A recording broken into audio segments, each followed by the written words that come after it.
자, 먼저 2023학년도 고2 환경평가 첫 번째 20번에서 25번 문제이지. 자, 요거부터 가도록 할게. 얘 같은 경우에 가와나 지문으로 제시되어 있고 법지문이다.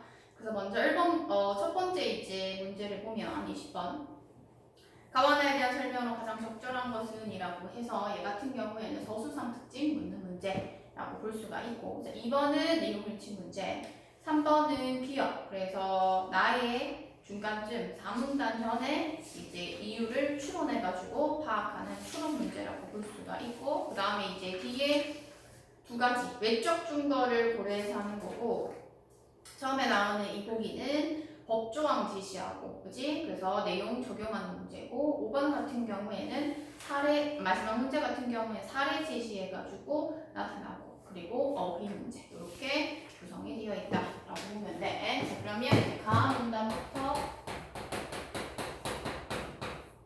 내용 정리해 보도록 합시다. 그 내용이 그렇게 막 많이 어렵진 않아. 법지문이긴 하지만. 미국의 헌법자 제롬 베런은 1967년 언론 매체 접근 이용권을 최초로 주장하였다. 이렇게 되어 있네. 그러면 제롬 베런이라고 하는 사람이 나오고, 이 사람이 주장하는 것은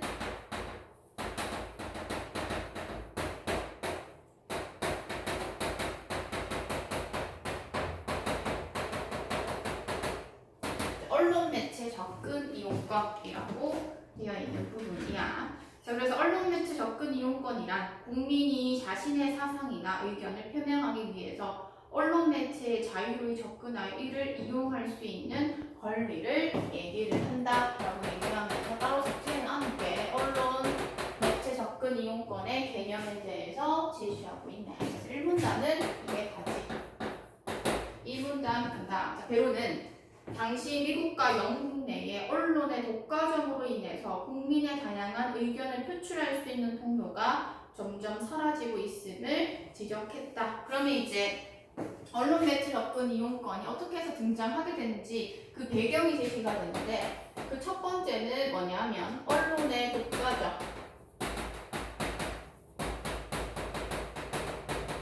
언론의 독과점으로 인해서 의견을 다양하게 표출할 수 없었대. 그치? 그것이 이제 문제가 된다라고 비판했다라고 제시되지. 또한 그러면서 두 번째, 자, 그는 상업적 이익만을 추구하는 언론사가 보다 많은 시청자나 독자 등을 확보하기 위해서 사람들이 불편하게 여기는 주장이나 의견보다는 대중적인 주장이나 의견만을 전달하고 있다고 보았다. 자, 그럼 이제 언론사가 문제가 되겠네, 그지? 상업적 이익만을 추구하는 언론사. 이들이 문제가 되는 이유는 대중적 주장이나 의견만, 즉 객관적인 측면이 아니라 한쪽으로 치우친 거라는 거지. 그럼 얘는 그 뒷부분을 좀 더 보면 언론 매체가 공론장의 역할을 하지 못해 국민의 다양하고 공정한 여론을 형성하는 기능을 수행하지 못한다. 상업적 이익만을 추구하기 때문에 자, 다양하고 공정한 여론을 형성하지 못하게 되는 거야. 그치? 그럼으로써 이제 이러한 언론사를 비판하는 그런 모습이 제시가 되지.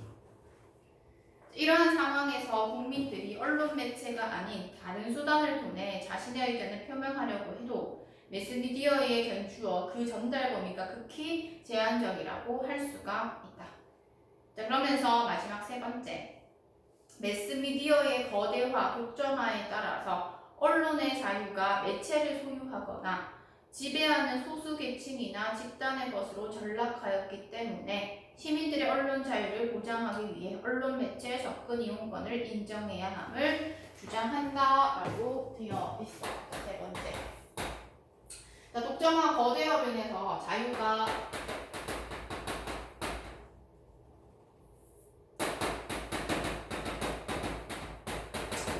매체를 막거나 소유하거나 지배하는 집단.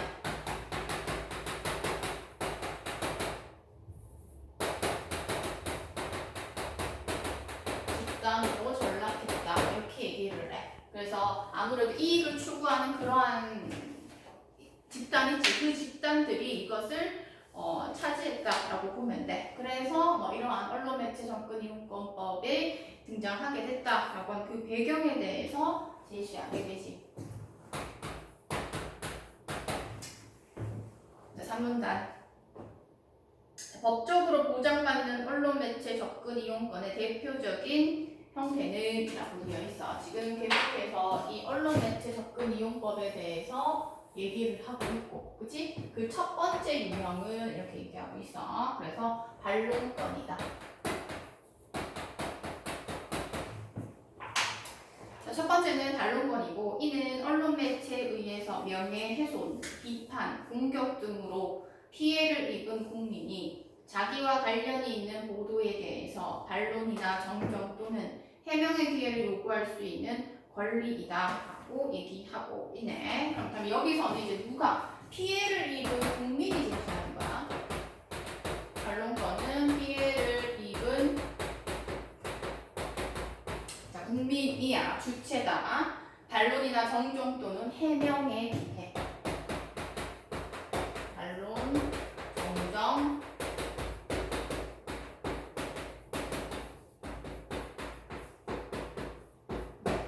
해명의 기회를 요구할 수가 있다라고 하는 게 반론권이래. 그래서 반론권은 언론 매체의 정정 및 반론 보도, 추후 보도 등을 청구할 수 있는 권리로 구체화되어 있다. 반론도 되고 추후 보도도 되고 그렇게 되어 있대. 반론권 이외에도 두 번째 방송법이라고 있는데.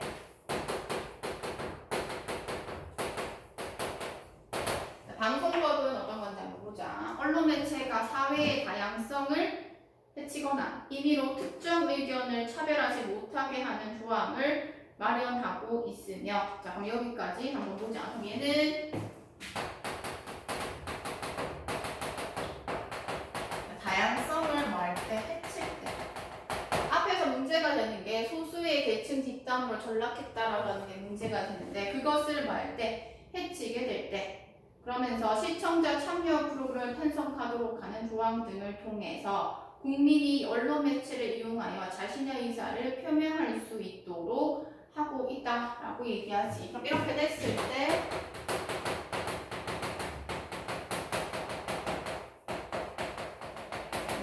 시청자 프로그램, 시청자 참여 프로그램에 다양성을 해칠 때 여기 나와가지고 자신의 의견을 표출할 수가 있게 하는 것이 바로 방송법이다 라고 제시해. 마지막 4문단. 4문단에서는 언론 매체 접근 이용법은 국민의 언론의 자유를 보장하고 민주주의 실현에 이바지하는 중요한 권리이다. 언론 매체 이용권이 어떤 특징을 가지는지 여기 나와 있네.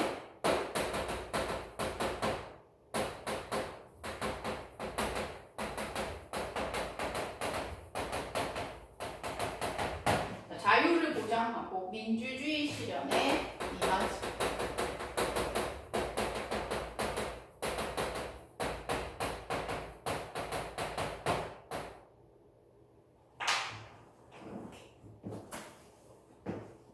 중요한 권리래. 그러나 언론 매체 접근 이용권은 언론 매체가 신문 등의 표현 내용을 결정하는 권리인 편집권과 맞부딪힐 수도 있다. 라고 되어 있어요. 편집권.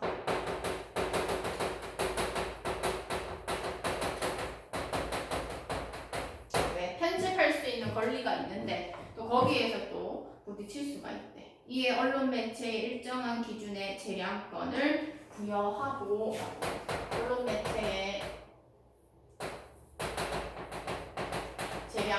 재량권이라고 하는 거는 자체적으로 상황에 따라서 유동적으로 할 수 있는 건데, 만약 언론 매체가 일정한 재량권을 일탈하거나 남용할 때는 구제 수단을 활용해서 국민의 언론 매체의 접근 이용권을 보호하고 있다. 그래서 재량적으로 하는 거, 그 상황에 맞게 하는 거기 때문에 그것이 너무나 일상적인 또는 우리가 상식적으로 생각하기에 이상한데? 라고 하거나 아니면 그 재량권을 너무 많이 남용할 경우에는 뭘 한다고? 이용권을 보호한다. 이렇게 제시하고 있어. 그치? 그래서 가 지문에 있어서는 언론 매체 접근 이용권이 어떻게 해서 생겨났는지부터 그다음 그 종류가 어떤 것이 있는지 그리고 마지막에는 부딪힐 수가 있는데 편집권과 그렇게 했을 때는 또 어떻게 상황이 드러나는지에 대해서 제시하고 있는 부분 일단 나눠봅니다.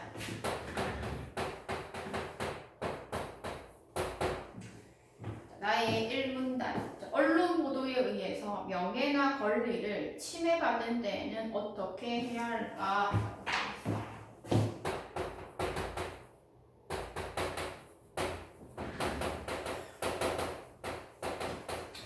명예랑 권리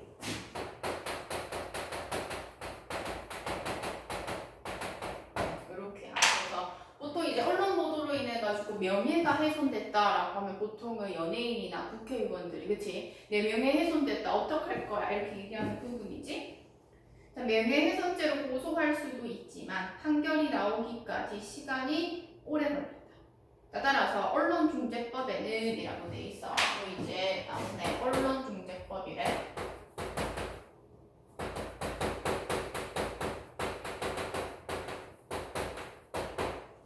명예훼손은 시간이 너무 많이 걸리기 때문에 언론중재법에서는 언론 매체에 의해서 피해를 받은 개인에게 신속하고 대등한 방어 수단, 조금 속도가 빠른 수단을 제공하기 위해서 정정보도 청구권과 반론보도 청구권이 규정되어 있다라고 되어 있어. 1, 2문단 같이 간다. 그러면 이 언론중재법의 종류, 그지? 언론중재법의 종류의 첫 번째는 뭔데? 정정보도 청구권 이렇게 돼 있네. 얘는 요 위에다가 선생님이 정리할게. 정정보도 청구권 하나 나오고, 그지? 그리고 반론보도 청구권.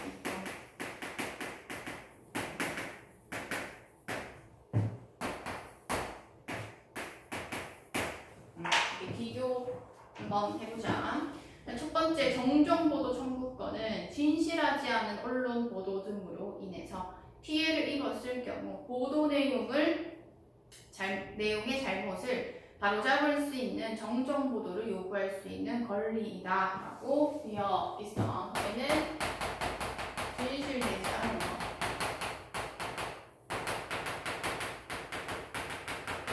바로잡을 때. 그래서 보통은 연예인들이 마약했다라고 이진욱도 그때 마약했다라고 했을 때 저 절대 안 했습니다라고 얘기해서 한다든지 그런 것들 할 수 있다는 거야. 반론보도 청구권은 언론보도 등으로 인해서 피해를 입었을 경우 그 보도 내용에 관한 반론을 보도해 줄 것을 요구하는 것.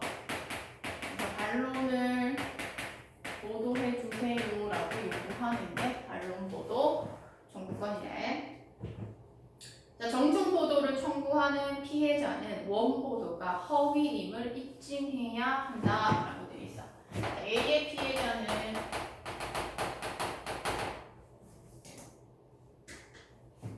보도가 허위임을 입증. 됐지? 그에 비해서 뭔데? 자, 반론 보도는 원보도의 진위 여부와 상관없이 할 수가 있다라고 되어 있지. 원보도 상관없이. 차이야. 얘는 보도를 허위를 입증해야 되고 원보도를 얘 같은 경우에는 그냥 그런 거 상관없이 다 요구할 수가 있대. 됐지? 여기까지가 이제 이 문단에 대해서 제시하고 있는 부분. 3문단.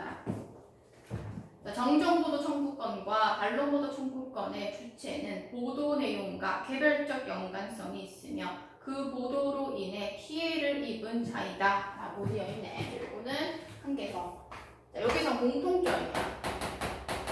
얘는 둘 다에 해당한다 라고 얘기하지. 1, 2, 3분 나같이 묻자. 둘 다라. 얘는 차이점이 아니라 둘 다래. 주체가 보도 내용과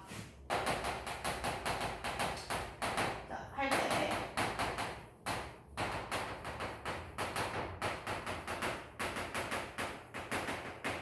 보도 내용과 연관성이 있어야 된다는 점, 그치? 그리고 그 보도로 인해서 피해를 입은 자, 피해를 입은 자만이 정정 보도든 반론 보도든 그 청구권을 요구할 수가 있다라고 하는 게 뭐야? 해당한다. 이렇게 볼 수가 있어. 그러면서 청구권의 주체는 본론 보도의 사실적 주장에 대해서 정정 보도와 반론 보도를 청구할 수가 있는데 라고 돼서 그럼 청구를 할 때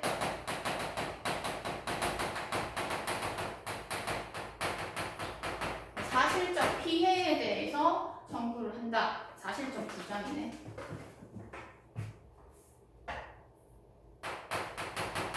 라고 얘기하고 있어. 그럼 여기서 얘기하는 또 사실적 주장. 자, 얘는 사실적 주장은 증거에 의해서 그 전제 여부를 판단할 수 있는 사실관계에 있는 주장을 의미한다. 그래서 단순한 의견이나 논평, 강고, 의견도 안 되고 논평도 안 되고 광고도 안 된다. 왜? 이런 것들은 다 주관이인적인 그런 요소들이 강하기 때문에 사실적 주장이라고 볼 수가 없다는 거지. 되지? 그래서 증거에 의해서 얘는 말할 수 있는 거, 존재 여부를 판단할 수 있는 거기 때문에 객관적이어야 된다라는 것을 우리가 파악할 수가 있어. 자, 그래서 피해자는 해당 언론 보도 등이 있음을 안 날로부터 3개월 이내, 그럼 할 때는 청구할 때는 보도 날부터 3개월 이내 청구할 수 있는 청구 기간이 개시가 되고, 그러면서 정정 또는 반론 보도를 청구할 수 있고 해당 언론 보도 등이 있음을 6개월이 지났을 때는 이라고 되어 있어. 6개월이 지났을 때는 청구할 수가 없다. 자, 그러면서 정정 또는 반론 보도 청구는 언론사 등의 대표자에게 서면으로 하여야 하며 라고 되어 있어. 그럼 청구권을 누구한테? 언론사의 대표자에게 서면으로 전달해야 되는 부분. 자, 그러면서 언론사가 청구를 수용한다면 청구를 받은 날로부터, 이러면은 청구를 했을 때 얘가 언론사가 만약에 수용을 했다면 청구를 받은 날로부터 7일 이내에 정정 또는 반론 보도문을 방송하거나 싣게 된다라고 되어 있지. 그럼 청구가 오늘 오늘 11월 4일인가? 3일인가? 3일이네. 11월 3일 했어. 그럼 7일 이래니까 여기서부터 이제 7일 이내, 다음 주 일요일 이전에 우리가 해야 된다는 거지.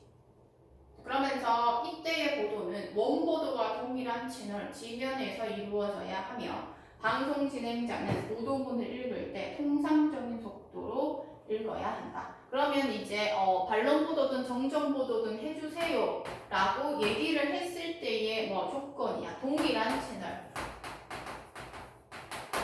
MBC면 MBC, 아니면 SBS면 SBS 이렇게 해서, 그리고 지면이 될 수도 있고. 그 다음에 여기서 방송 진행자. 요거는 우리가 잘 생각하지 못한 부분인데, 방송 진행자의 경우에는 속도를 통상적인 속도, 너무 빨리 읽거나 또 늦게 읽으면 안 된다. 정정 보도든 반론 보도든 할 때의 그 조건. 그치? 이렇게 고려해야 한다라고 하는 게 3문단. 3문단에서는 언론중재법 중에서도 두 가지 정정 보도와 반론 보도에 대해서 얘기를 하고 있구나. 4문단. 만약 언론중재법상 정정 보도를 청구할 수 있는 기간이 지났다면이라고 돼 있어. 그럼 여기 이제 기간이 있잖아.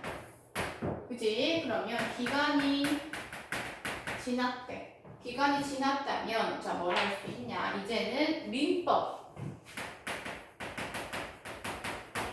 자 민법에서 764조 4조에 의해서 정정보도를 청구할 수가 있고 얘는 민법이야. 그래서 법정도 조금씩 다르지. 민법상 정정보도 청구권에 따르면 언론보도 등으로 명예훼손을 당한 사람은 언론보도가 있음을 안 날로부터 3년 3년 이내. 앞에서 얘는 3개월 이내라고 얘기를 했는데 조금 더 넓지. 자 그러면서 법원 소를 제기할 수 있는데 해당 언론 보도가 있은 후 10년이 지났을 때는 불가. 3년 이내 가면 10년은 안 된대요.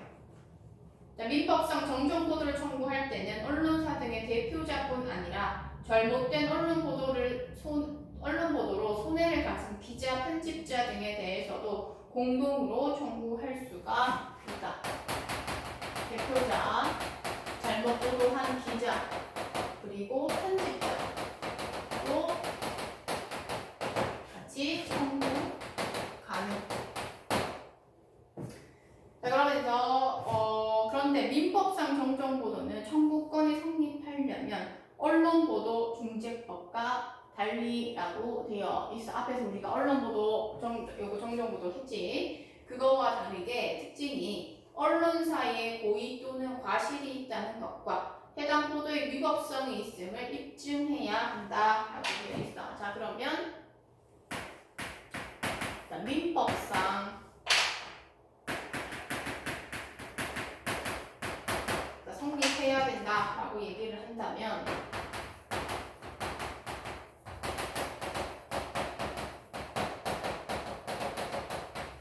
고의나 과실이 있다. 그리고 해당 보도의 위법성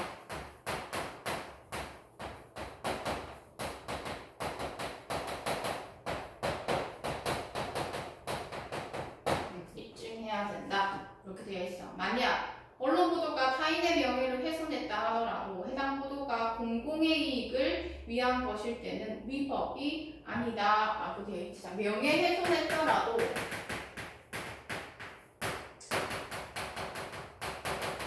공공의 이익이다 라고 얘기를 한다면 위법이 아니에요. 개인적인 것이면은 위법일 수 있는데 공공의 이익일 경우에는 위법이 아니다. 이처럼 민법상 정정보도 청구권은 언론중재법상 정정보도 청구권을 행사하는 것보다 엄격한 성립 요건을 필요로 한다. 마지막 정정보도 청구권 및 반론보도 청구권은 피해를 입은 개인의 입장을 제공하게 하여 개인의 피해 회복을 돕고 우리 사회가 진실을 발견하고 올바른 여론을 형성하는 데 일조한다라고 하면서 마무리가 됩니다. 됐지? 그래서 뭐 앞에 있는 세 문제는 채점하고 오답풀이하면 그렇게 어렵지 않으니까 외적 증거 있는 거이지 법조항과 그 다음에 사례 있는 거 보도록 합니다. 자, 가를 바탕으로 보기를 이해한 내용으로 적절하지 않은 것은 이라고 되어 있다. 자, 방송법 제6조 제9항이 나와 있고 그리고 6조 2항 언론중재법 제17조 이렇게 되어 있어. 그래서 보통 이렇게 안에 법조항이라든지 아니면 문법도 마찬가지로 이렇게 있을 때는 안에 있는 내용을 먼저 읽기보다 선택지에서 1, 2번이 기억이라고 되어 있으니까 그럼 기억 가서 먼저 읽고 기억 같은 경우에는 둘째 줄에 균등한 기회가 제공되도록 노력해야 하고 그리고 네 번째 줄에도 균형성을 유지해야 한다 이렇게 얘기하는 부분이네. 그러면서 이제 다양성을 해치면 안 된다라고 하는 내용을 우리가 앞에서 했었어. 그것과 관련해서 1번 언론 매체가 공정한 여론을 형성하는 공론장의 역할을 해야 한다는 인식을 반영하고 있다. 그렇겠지. 공정해야 하고 균등한 기회를 줘야 하니까.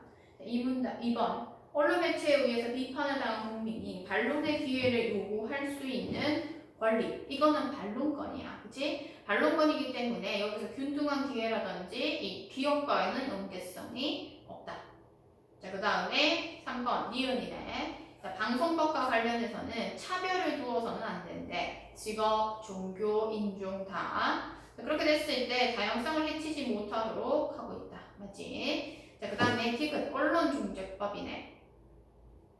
자, 세 번째 줄에 보면 자, 형사 절차가 무죄 판결 또는 이와 동등한 형태로 종결되었을 때 자, 그 사실을 안 날로부터 3개월 이내에 언론사 등에 이 사실에 관한 추후 보도의 게재를 청구할 수가 있다. 그래서 기간 앞에서도 얘기했었어. 4번 매스미디어를 소유하지 않아도 언론의 자유를 보장받을 수가 있고 5번 언론 보도에 피해를 입은 사람이 자신의 의사를 표명할 수 있도록 하고 있다. 그래서 언론중재법 자체가 어쨌든 문제가 피해를 입었을 때 제공하는 거니까 5번도 맞는 거야.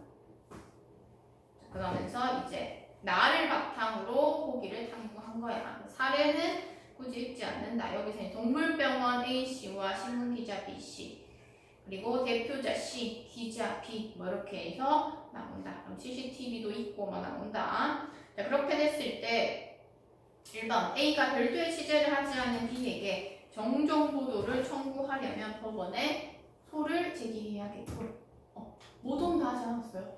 괜찮아요. 괜찮아요? 어디 앉을까요? 여기 앉을래요? 앉을 수 있겠어요? 프린트물 갖고 왔어요. 학교에서 주는 학력 평가 안 갖고 왔어. 시간 끊었다.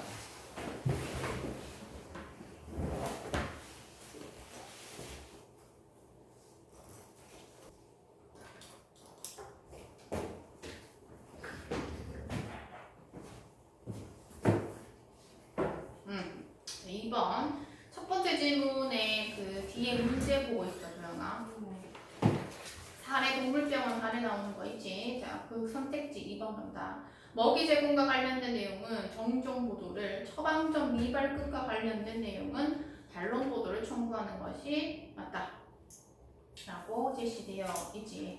그리고 3번에 A가 땡땡 신문 보도가 있음을 안 날 2023년 9월 1일이라면 제764조에 의거해서 권리를 행사해야겠군. 아까 앞에서 764조에 대해서 얘기했지.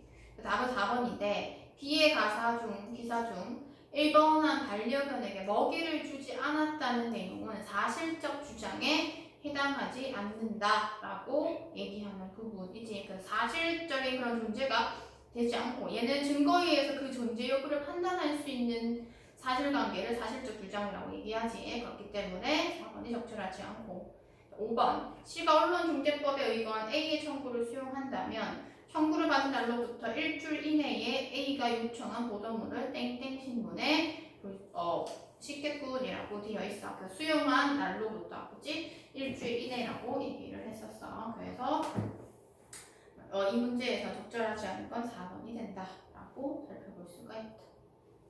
그치? 자, 그 다음에 과학 26에서 30번.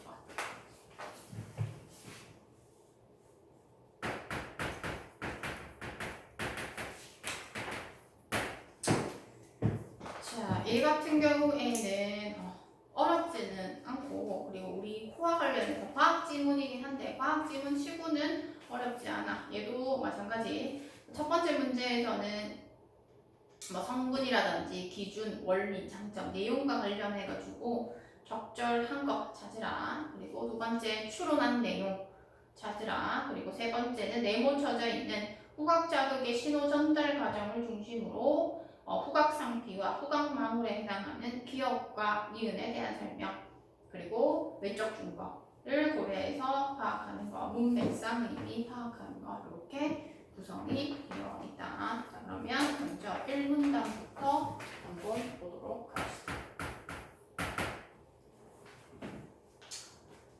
1문단. 우리는 냄새를 어떻게 인식할까? 냄새의 원인이 되는 기체 상태의 분자가 코로 들어온 후 몇 가지 과정을 거쳐 뇌에서 냄새를 인식하게 된다. 과학자들은 분자의 구조와 뇌가 인식하는 냄새 사이에 직접적인 관련이 있다고 추측하고 이를 밝히려 했으나 한계에 부딪혔다라고 제시가 되어 있네. 자, 그럼 일단 과학자들이 분자의 구조와 뇌가 인식하는 냄새 사이에 직접적인 관련이 있다. 분자 구조와 문자적인 연관성이 있다라고 하는 거에서는 마지 못했다, 한계에 부딪혔다 이렇게 얘기하지. 단일 분자 물질이 농도에 따라 전혀 다른 냄새를 인식되는 경우를 설명할 수 없었기 때문이다. 그래서 이후 다른 감각들은 자극이 전기 신호로 바뀌어 인식된 것이라는 점에서 착안해서 후각을 이해하려는 접근이 도입되었다라고 돼 있어. 자극이 전기 신호. 거기에서 접근되었고 20세기 후반에 미국의 과학자인 엑설과 벅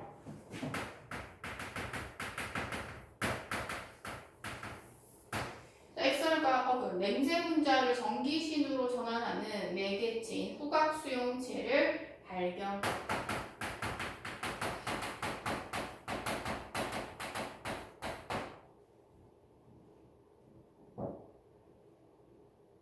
그치?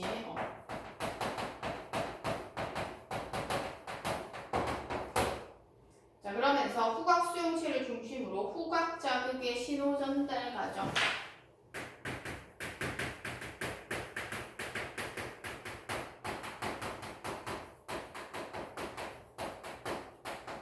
거기에 네모 쳐져 있고, 자, 문제량도 연구가 되지. 하나, 좀 지우고 가도록 하자.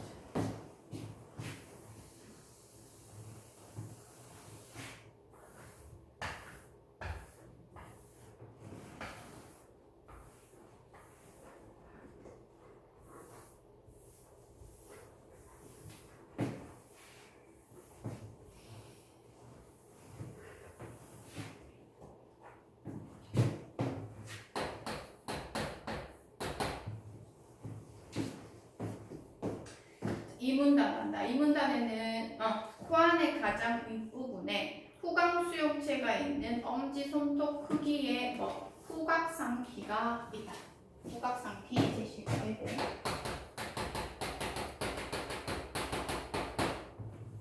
냄새 분자는 우리가 호흡할 때 공기에 살며 후각상피로 가는데 라고 되어 있어. 냄새 분자가 후각상피로 간대. 자, 방향에 따라서 정방향 경로와 역방향 경로가 있다. 라고 되어 있어. 요거에 따라서 정방향, 역방향 두 가지가 있대. 자, 그렇게 됐을 때 전자는 숨을 들이쉴 때 신체 외부에 있던 냄새 분자가 코 속으로 유입되는 경로이고 라고 되어 있어. 냄새 분자가 코 속으로 들어가는 거. 그 다음에 부자는 신체 내부에 있던 냄새 분자가 목구멍을 통해서 코 뒤로 올라갈 때 숨을 내쉴 때라고 되어 있어.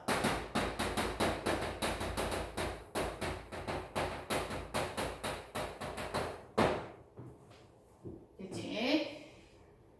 자, 그러면서 후자를 통해 이동한 냄새 분자는 미각으로 느낀 맛을 더 풍부하게 해준다. 후자, 역방향으로 갔을 때. 그치? 그렇게 해서 이 문단에서 제시하는 부분이야. 그래서 냄새 분자가 후각상피로 이동하는 경로에 대해서 제시하고 있다. 3문단. 3문단은 이제 오른쪽에 그림과 같이 제시가 되네. 자, 이러한 경로를 통해서 냄새 분자가 도달한 후각상피에는 이라고 되어 있어. 그러면 문제에서도 후각상피와 관련해가지고 비교하는 문제 제시되지. 후각상피에는 냄새를 받아들이는, 그림에는 제일 밑에 있어. 냄새를 받아들이는 후각신경세포 수백만 개가 밀집해 있고, 세포의 말단에는 가느다란 성모들이 뻗어나와서 얇은 점액질층이 잠겨 있고 라고 되어 있어. 점액질층. 자, 성모 표면에는 특정한 몇 종류의 분자와 선택적으로 결합하는 막 단백질인 후각 수용체가 점점이 박혀 있는데 라고 되어 있어. 표면에는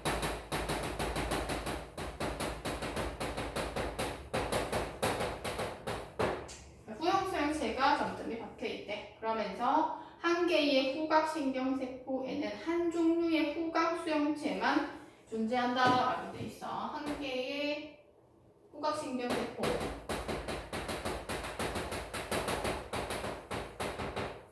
한 개라고 얘기를 한다면 얘도 한 종류만 존재한다 이렇게 돼 있어. 그러면서 냄새 분자는 점액질 층을 통과해서 후각 수용체와 결합한다. 냄새 분자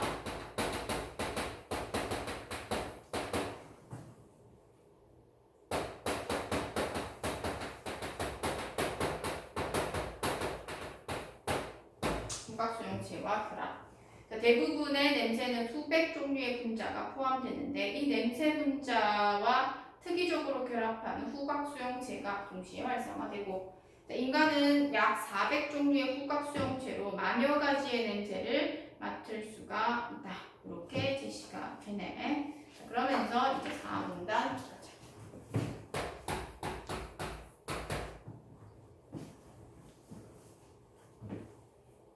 4문단에서 후각 수용체가 활성화되려면 후각신경세포막의 안팎에 전압차가 서로 만들어지면서 후각신경세포에서 전기신호가 발생한다.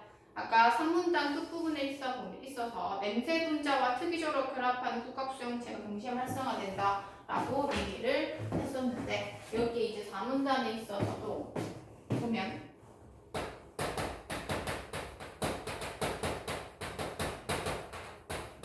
후각수용체가 뭐 되면 활성화되면 전압차가 발생한다라고 되어 있어요.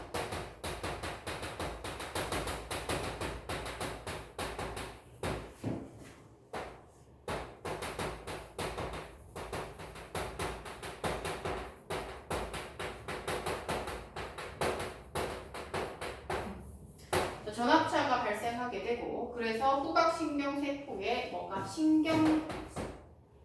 전기신호가 발생한다. 이 신호는 후각신경세포에서 뻗어나온 긴 돌기인 축삭을 타고 뼈의 구멍을 통해 내려 올라가 후각망울에 있는 토리로 전달된다. 이렇게 되어 있죠. 자, 요 전기신호는 어디로 간다고? 뼈의 구멍을 타고 가서 후각망울로 니은에 해당하는 후각망울로 가게 되고 이것은 어디로? 토리로 전달된다. 전기신호가 후각망울에서 어디로? 다시 토리. 자, 하나의 토리에는 동일한 종류의 후각 수용체가 활성화되어 만들어진 모든 전기신호가 모인다라고 되어 있어. 자, 토리에는 하나의 종류의 전기신호가 이제 모인대. 자, 이때 수천 개의 토리 중 신호를 전달받은 토리들이 패턴을 만드는데 신호의 세기도 패턴에 반영된다라고 되어 있어. 신호의 세기가 패턴에 반영된대. 그러면서 냄새마다 고유한 일종의 패턴 지도가 있어 다른 냄새와 구별할 수가 있다. 아, 그럼 이 패턴으로 인해서 이 다른 냄새와